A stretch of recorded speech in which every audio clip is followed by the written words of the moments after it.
हरे राम राम राम हरे हरे, हरे कृष्ण कृष्ण कृष्ण हरे हरे, हरे राम राम राम हरे हरे, हरे कृष्ण कृष्ण कृष्ण हरे हरे.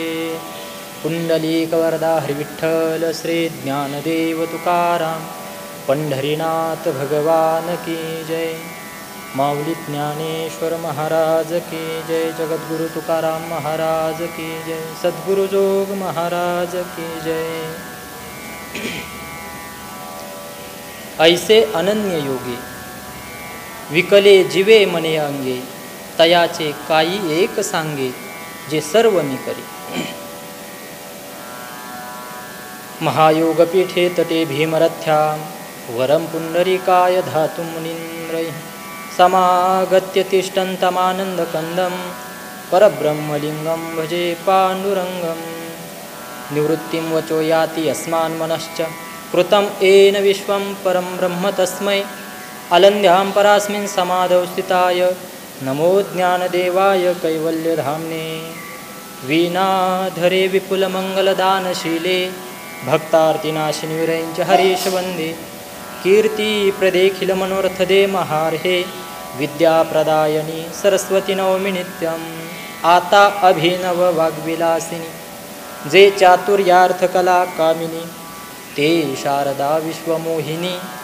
नमिलिमिया मज हृदयी सद्गुरु, जेने तारिलो हा संसार पुरु. म्हणून विशेषात्यादरु विवेकावरी, वक्तृत्वा गोडपणे अमृता ते पारुखे म्हणे. रस होती ओळंगणे अक्षरासी, तैसे साचानी मवाळ. मितले आणि रसाळ शब्द जैसे कल्लोळ अमृताचे. संपाद्य ज्ञानंच विधाय भक्तिं, विलोकितो येन समाधिराजा. वैराग्यवन्तं सुविचारयुक्तं, नमामि जोगं शिरसा गुरुंतं. सेवे लागी सेवक झालो, तुमच्या लागलो निज चरणा. अहो स्वामी तुकया देवा, यावरी न करावा अभेर. ऐसे अनन्य योगे विकले जीवे मने अंगे, तयाचे काही एक सांगे जे सर्व मी करी.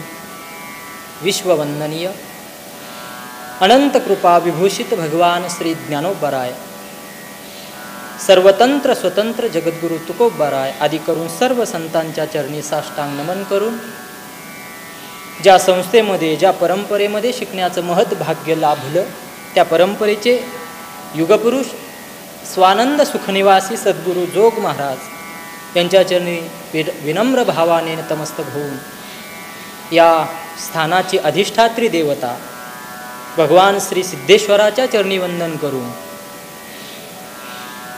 तुम्हा सर्व श्रोत्यांच्या चरणी वंदन करून ज्ञानोबरायांच्या या उक्तीवर काहीसं चिंतन करण्याचा प्रयत्न करू. या ओवीमध्ये भगवान भक्ताच्या अनन्यतेबरोबर स्वतःची भक्ताच्या संबंधाने असणारी अनन्यता प्रगट करतात. अर्थातच गुह्यार्थ भक्ताची भक्ती या भक्त योग्याची श्रेष्ठत्व या ठिकाणी प्रतिपादन करतात. आपल्या संकल्पित वेळेमध्ये ज्ञानोबरायांच्या या वाक्पुष्पावर काहीसं चिंतन करण्यापूर्वी, ज्या निमित्ताने आपण या ठिकाणी आहोत, ज्या निमित्ताने ज्ञानोबरायांच्या ओवीवर चिंतन करण्यासाठी प्रवृत्त झालेले आहोत, त्या निमित्ताने काही शब्द एकत्रित करण्याचा प्रयत्न करू. ज्ञानोबरायांच्या या मंगलमय वातावरणामध्ये, या सानिध्यामध्ये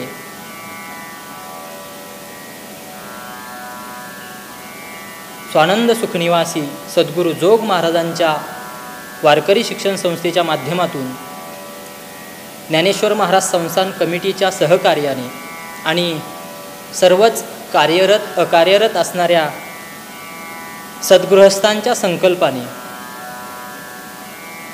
आपण या ज्ञानोबरायांच्या उक्तीवर चिंतन करण्यासाठी प्रवृत्त झालेले आहोत.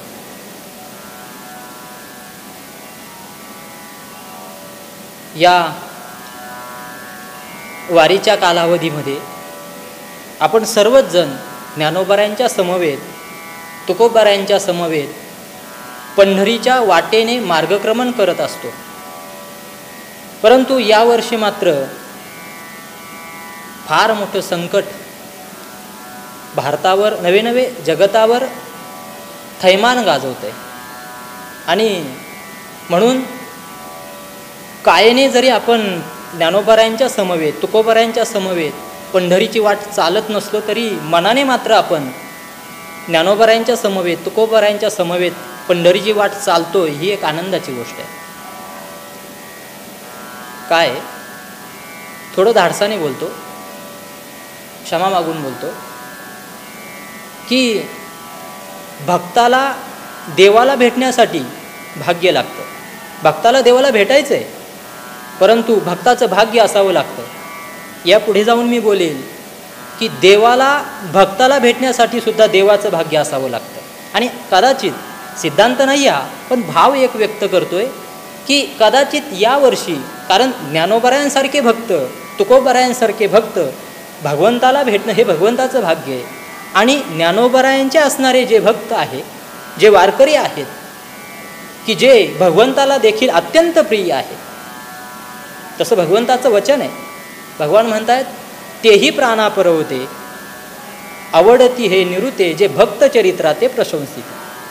असे असणारे भक्त यावर्षी मात्र भगवंताला कदाचित भेटण्याची शक्यता नाही. म्हणून भगवंताचं भाग्य कुठेतरी कमी पडलं असं मला वाटतं.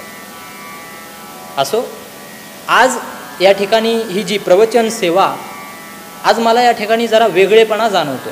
कारण त्याचं असं आहे की ज्ञानोबाराय ही सर्वांची आई आहे, सर्वांची आई आहे. आणि लेकरू हे आईच्या समोर असतं. इतर वेळेस पहा, आपण प्रवचन करत असताना व्यासपीठ समोर असतं, माऊली समोर असतात, म्हणजे लेकराच्या समोर आई. कीर्तन करत असताना लेकराच्या समोर आई. परंतु आज मात्र प्रवचन करत असताना लेकराच्या पाठीशी, कारण आई समोर असते आणि बाप मात्र पाठीशी असतो. म्हणून प्रत्येक वेळेस आईच्या भूमिकेत जाणवणारे ज्ञानोबाराय आज मात्र बापाच्या भूमिकेत जाणवत आहेत. हा एक वेगळेपणा आज या ठिकाणी जाणवतोय. ज्ञानोबारायांच्या ज्ञानेश्वरीमध्ये मौज अशी आहे पहा. ज्ञानोबाराय कधी कधी निवृत्तीनाथ महाराजांच्या भूमिकेमध्ये जातात आणि मग त्यांच्याकडून ओव्या लिहिल्या जातात. कधी कधी तेच ज्ञानोबाराय अर्जुनाच्या भूमिकेमध्ये जातात आणि मग त्यांच्याकडून ओव्या स्फुरल्या जातात. कधी कधी ज्ञानोबाराय संजयाच्या भूमिकेमध्ये जातात, कधी कधी धृतराष्ट्राच्या भूमिकेमध्ये जातात आणि तेच ज्ञानोबाराय कधी कधी भगवंताच्या भूमिकेमध्ये जातात आणि मग भगवंताचं मनोगत व्यक्त करतात, कधी कधी स्वतःचं हृदगत्य व्यक्त करतात.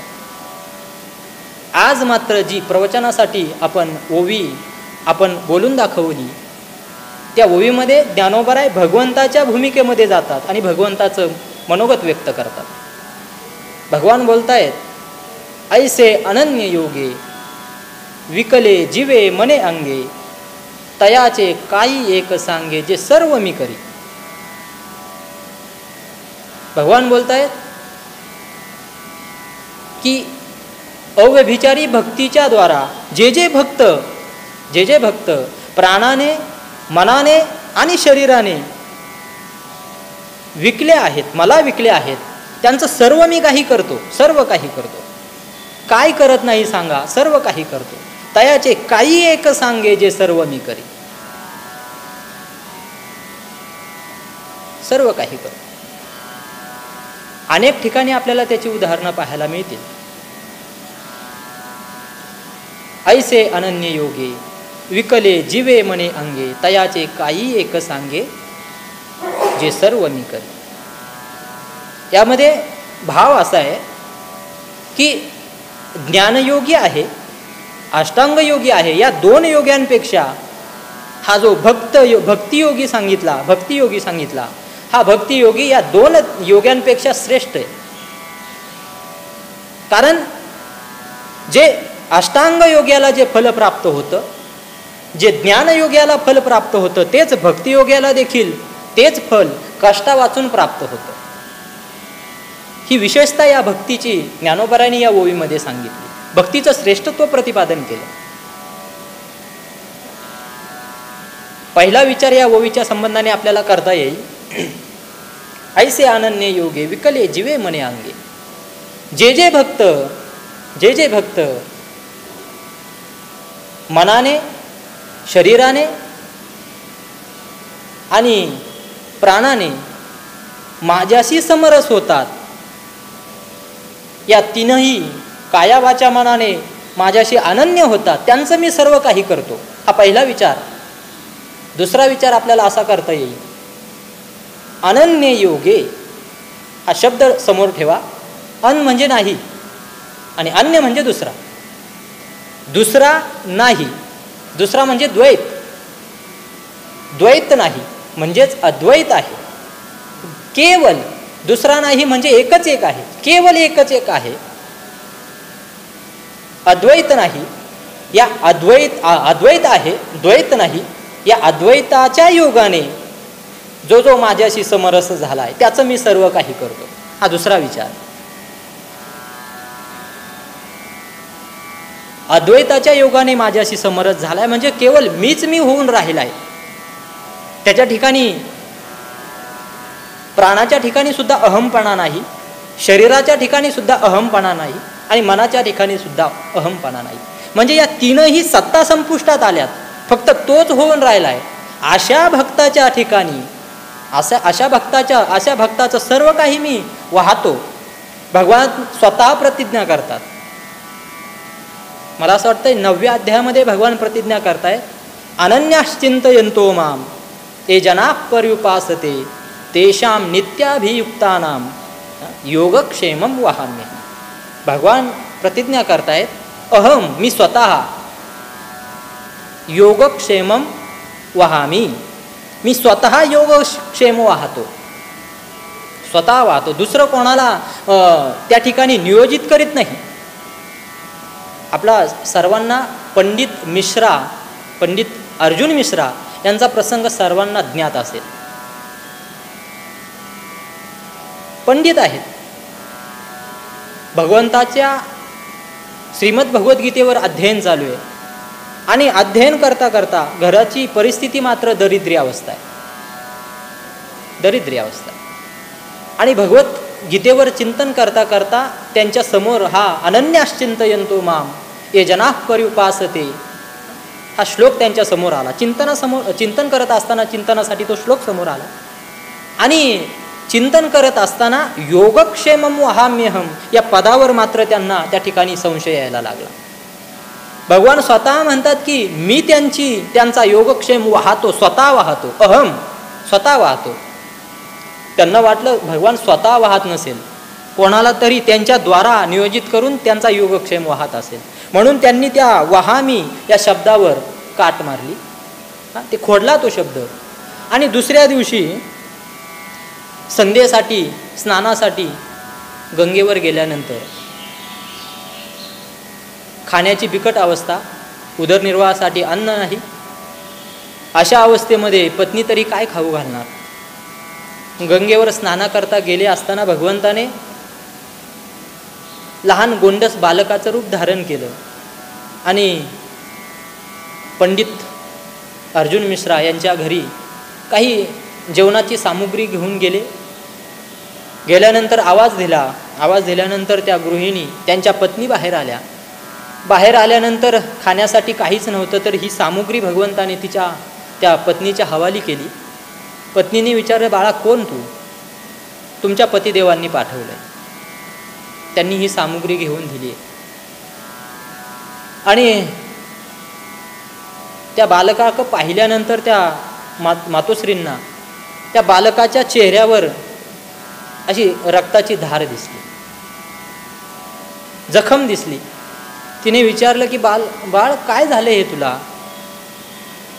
थांब मी काहीतरी लावते त्यावर.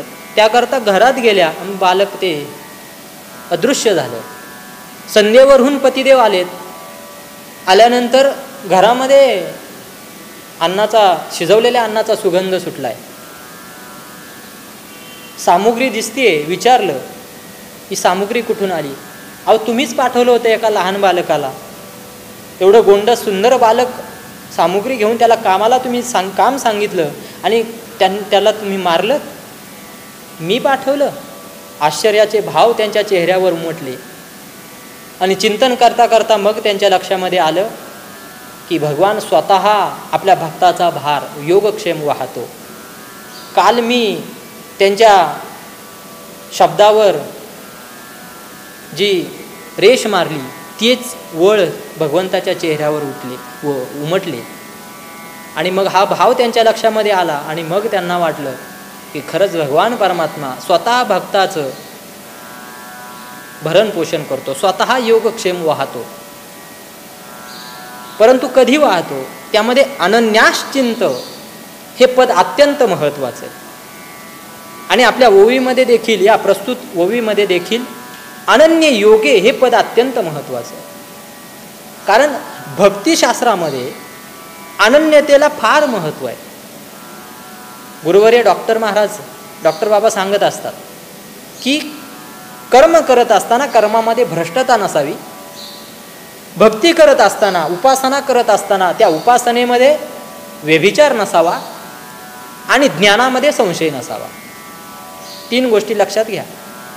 कर्मामध्ये भ्रष्टता नसावी, कर्म करत असताना ते कर्म विधीला धरून असलं पाहिजे.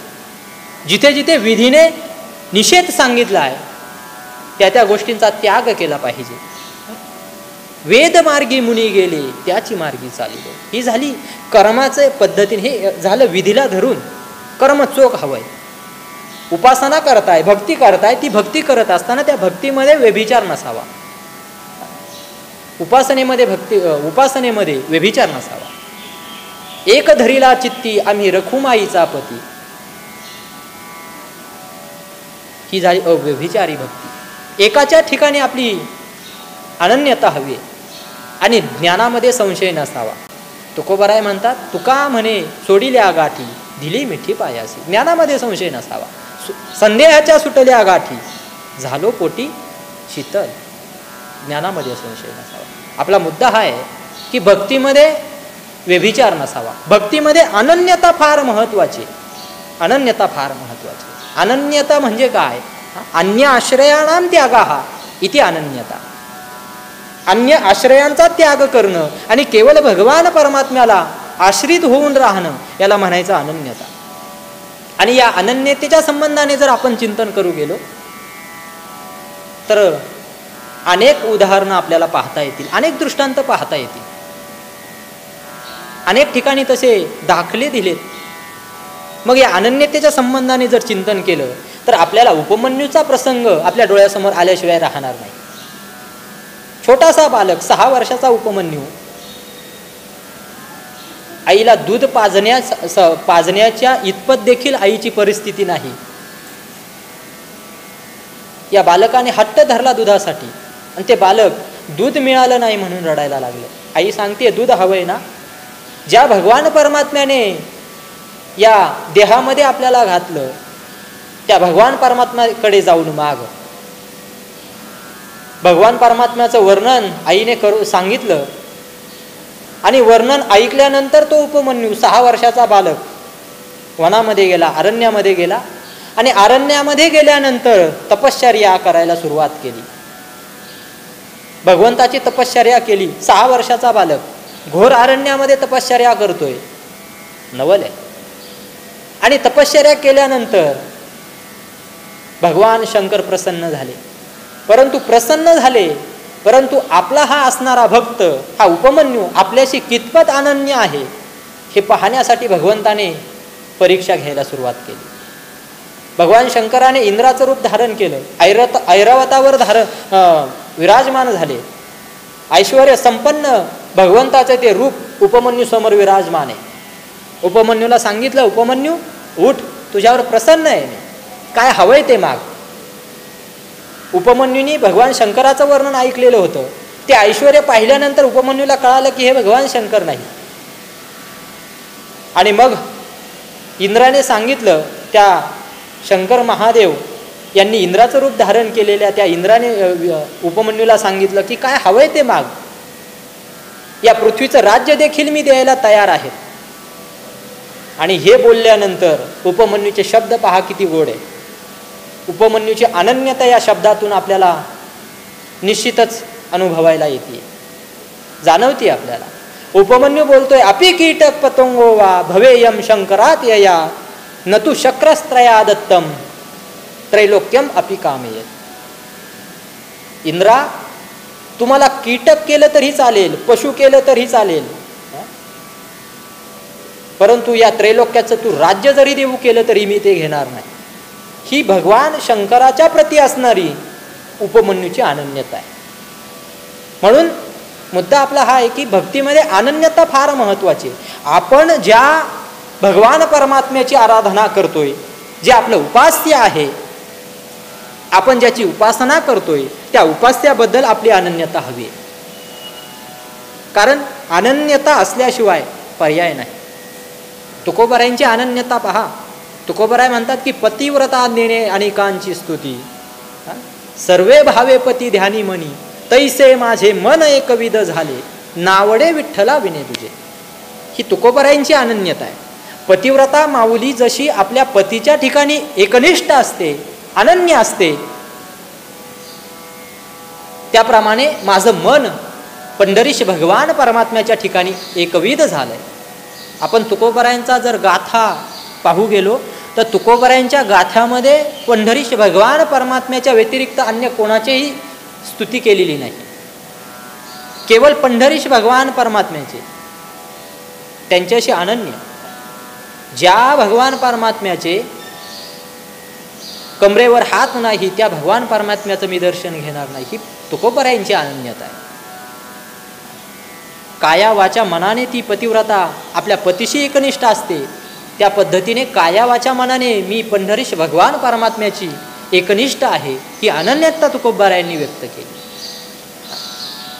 आणि ही अनन्यता संपादन केल्यानंतर या अनन्यतेच्या योगाने जो भक्त माझ्याशी एकनिष्ठ काया वाचा मनाने, प्राणाने, शरीराने, मनाने एकनिष्ठ होतो, अनन्य होतो, त्याचं मी काय करत नाही, त्याचं मी सर्व काही करतो. तयाचे काही एक सांगे, जे सर्व मी करतो.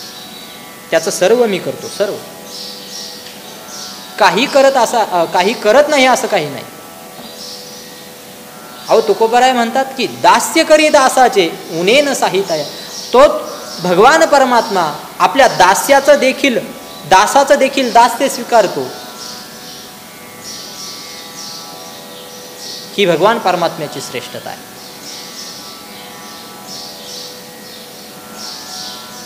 एक प्रसंग निश्चित सांगावासा वाटतो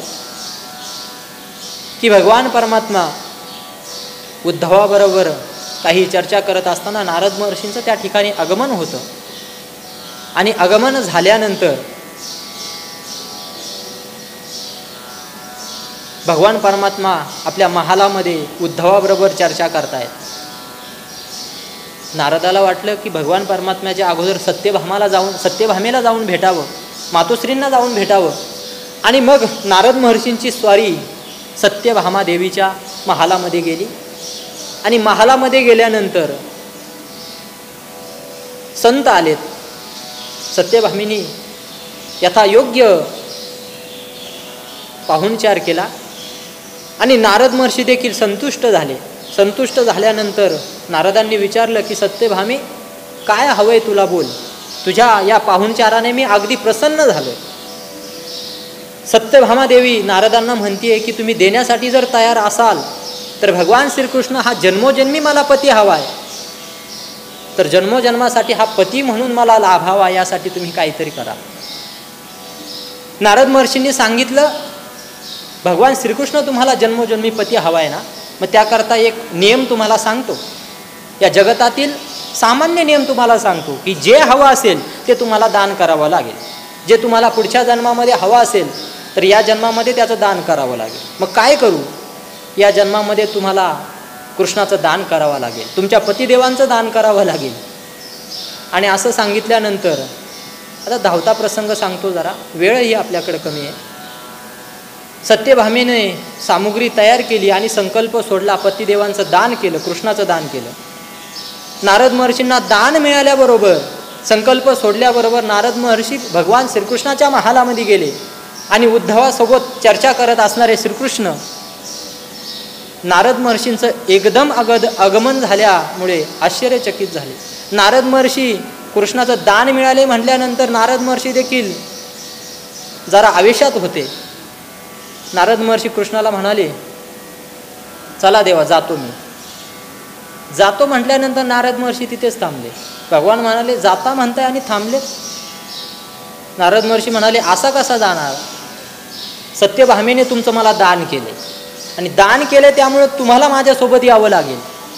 दान केलं म्हटल्यानंतर जो घेणारा आहे, जी वस्तू आहे, जो पदार्थ आहे तो घेणाऱ्याच्या अधीन असते. भगवान परमात्मा म्हणतात, काय करू मग? चला माझ्यासोबत. नारद महर्षी निघाले भगवंताला घेऊन. नारद महर्षी पुढे चालतायत आणि भगवान परमात्मा मागे चालतायत. श्रीकृष्णाचं दान केले. भगवान श्रीकृष्ण आता नारदाचे दास झालेत, म्हणजे भक्ताचे दास भगवान परमात्मा झालेत.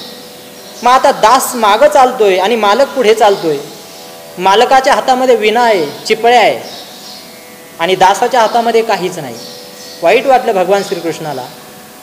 नारद महर्षींना सांगितलं, प्रभो तुम्ही हातामध्ये विणा घेऊन चालतायत, चिपळ्या घेऊन चालतायत आणि मी तुमचा सेवक मात्र रिकामा चालतोय, हे शोभत नाही सेवकाला. नारद महर्षी म्हणाले, मग काय करता? भगवान म्हणाले, विणा तरी माझ्याकडे द्या, नाही तर चिपळ्या तरी द्या. नारद महर्षी म्हणाले, याच भांडवलावर तुम्ही माझे झालात, ते कसं काय मी तुम्हाला देणार? म्हणून काय करायचं मग आता? तर नारद महर्षींच्या पायातल्या खडावा, ज्या चपला आपण म्हणतो, त्या चपला भगवंताने हातामध्ये घेतल्या आणि नुसत्या केवळ हातामध्ये धारण केल्या नाही, त्या पादुका, त्या चपला, भक्ताच्या पादुका भगवंताने मस्तकावर धारण केल्या आणि मग त्यांच्या पाठीमागे चालतायत. पहा प्रसंग काय असेल. सेवक मालकाच्या पादुका म्हणजे भगवान परमात्मा नारदाच्या पादुका मस्तकावर धारण करतायत आणि नारदाच्या पाठी चालतायत. काय प्रसंग असेल तो. सत्यभामा दान करी उजूर नाही अंगीकारी, सेवकाच्या शिरी धरुणी चाले पादुका. हा प्रसंग आहे. भगवान परमात्मा भक्तासाठी काय करत नाही, ज्याने चपल्या त्या सेवकाच्या मस्तकावर धारण कराव्यात, याच्या इतकं निकृष्ट काम कुठलं असेल सांगा. द्रौपदीचा सुद्धा एक प्रसंग सांगितला जातो की द्रौपदीच्या सुद्धा चपला भगवान परमात्म्याने हातामध्ये घ्याव्यात आणि आपल्या उपरण्याने साफ कराव्यात. हे काम भगवान परमात्मा केवळ आपल्या दासासाठी, केवळ आपल्या भक्तासाठी करतो. म्हणून भक्ताची अनन्यता या ओवीमध्ये सांगितली आहेच, त्यात शंकाच नाही. भक्ताची अनन्यता आहेच, परंतु भगवान परमात्मा स्वतः भक्ताच्या संबंधाने किती अनन्य आहे ते देखील या ओवीमध्ये आपल्याला पाहायला मिळते. ही अनन्यता आपल्याला पाहायला मिळते. म्हणून पहा, अनन्यता ह्या ओवीमध्ये, या ओवीमध्ये जो पहिला शब्द आहे अनन्य योगे, हे सूत्र आपल्या डोळ्यासमोर ठेवा. अनन्य योगे. तुमचं क्षेत्र कुठलंही असो, व्यावहारिक क्षेत्र असो किंवा पारमार्थिक क्षेत्र असो, या दोन्ही क्षेत्रामध्ये नवे नवे कुठलेही क्षेत्र असो, त्या क्षेत्रामध्ये अनन्य योगे हे सूत्र आपल्या डोळ्यासमोर ठेवावं आणि त्या दिशेने आपलं वाटचाल करावी. यश प्राप्त झाल्याशिवाय राहणार नाही.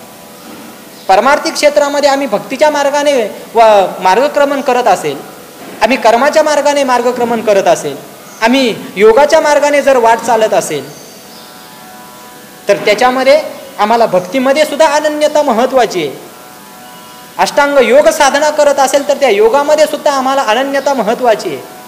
आम्ही जर कर्म करत असेल तर त्या कर्मामध्ये देखील आम्हाला अनन्यता महत्त्वाची आहे. नवे नवे आम्ही व्यावहारिक जीवन जगत असेल, त्या व्यावहारिक जीवनामध्ये सुद्धा आम्हाला अनन्यता अत्यंत महत्त्वाची आहे. म्हणून अनन्य योगे हे सूत्र फार महत्त्वाचं आहे. व्यावहारिक क्षेत्रामध्ये जर आम्हाला काही मिळवायचं असेल, एखादं पद आम्हाला मिळवायचं असेल, आम्हाला आमच्या शिक्षणामध्ये उच्चांक गाठायचा असेल, तर त्यामध्ये देखील अनन्यता फार महत्त्वाची. कारण त्या साधनेच्या विषयी आम्हाला अनन्यता हवी आहे. स्वामी विवेकानंद म्हणतायत की एकदा साध्य ठरवल्यानंतर त्या साध्याच्या ठिकाणी आपण केवळ लक्ष केंद्रित ठेवणं गरजेचं नाही. साध्य ठरवल्यानंतर ते साध्य बाजूला ठेवा. तुम्ही त्या साध्यासाठी लागणाऱ्या साधनेशी एकनिष्ठ व्हा. ती साधना करत असताना त्या साधनेशी अनन्यता राहा. ते साध्य तुमच्या ठिकाणी आपोआप प्राप्त होईल. ते साध्य तुम्हाला आपोआप प्राप्त होईल. साध्य प्राप्त होईल. म्हणून व्यावहारिक जीवनामध्ये सुद्धा अनन्यता फार महत्त्वाची आहे. म्हणून ज्ञानोबरांच्या या ओवीमध्ये आम्ही जर पाहू गेलो तर अनन्य योगी हे सूत्र अत्यंत महत्त्वाचं आहे. या अनन्य योगी या सूत्राने आम्ही आमचं व्यावहारिक जीवन सुद्धा अलंकृत करू शकतो आणि परमार्थिक जीवन सुद्धा अलंकृत करू शकतो. म्हणून ही अनन्यता आमच्या अंगी बाणावी. ही अनन्यता आम्ही संपादन करावी. म्हणून अनेक दाखले देखील आपल्याला पुराणामध्ये उपलब्ध आहेत. ज्ञानोबरांची ज्ञानेश्वरी वाचा. ज्ञानोबरांची निवृत्तीनाथ महाराजांच्या प्रती असणारी अनन्यता पहा. तुकोबरायांची भगवान पंढरीश परमात्म्याच्या ठिकाणी असणारी अनन्यता पहा. निळोबरायांची तुकोबरायांच्या प्रती असणारी अनन्यता पहा. अनेक अनेक अनेक प्रसंग आपल्याला पाहता येतील. म्हणून आमच्या जीवनामध्ये ही अनन्यता यावी आणि आमचं जीवन सफल व्हावं या उद्देशाने आपण या ओवीकडे पाहिलं गेलं पाहिजे. ऐसे अनन्य योगे विकले जीवे मने अंगे तयाचे काही एक सांगे जे सर्व मी करे. भगवान परमात्मा या ठिकाणी भक्ताची अनन्यता सांगतायत आणि भक्ताची अनन्यता असेल तर त्या भक्ताच्या ठिकाणी माझीही तेवढीच अनन्यता असेल ही प्रतिज्ञा हा भाव या ठिकाणी प्रकट करतात. यामध्ये गुह्य अर्थ असा की भक्तीचं श्रेष्ठत्व भगवंताने यामध्ये सांगितलं आहे. मागे बोलून गेलो की अष्टांग योगी आणि ज्ञानयोगी यांना जे फल प्राप्त होतं तेच फल कष्टा वाचून या भक्तियोग्याला प्राप्त होतं आणि ते फल आमच्या अंगी आम्हाला संपादन व्हावं म्हणून आम्हीही आमच्या साधनेच्या ठिकाणी अनन्य असावं हीच प्रार्थना आपण ज्ञानोबरायांच्या चरणी करायची, तुकोबरायांच्या चरणी करायची, पंढरीशी भगवान परमात्म्याच्या चरणी करायची आणि वाणीला याच ठिकाणी पूर्णविराम द्यायचा. पुंडलिक वरदा हरी विठ्ठल श्री ज्ञानदेव तुकाराम पंढरीनाथ भगवान की जय. माऊली ज्ञानेश्वर महाराज की जय. जगद्गुरु तुकाराम महाराज की जय. सद्गुरु जोग महाराज की जय. विठ्ठल विठ्ठल विठ्ठल विठ्ठल. पुंडलिक वरदा हरी विठ्ठल श्री ज्ञानदेव तुकाराम पंढरी.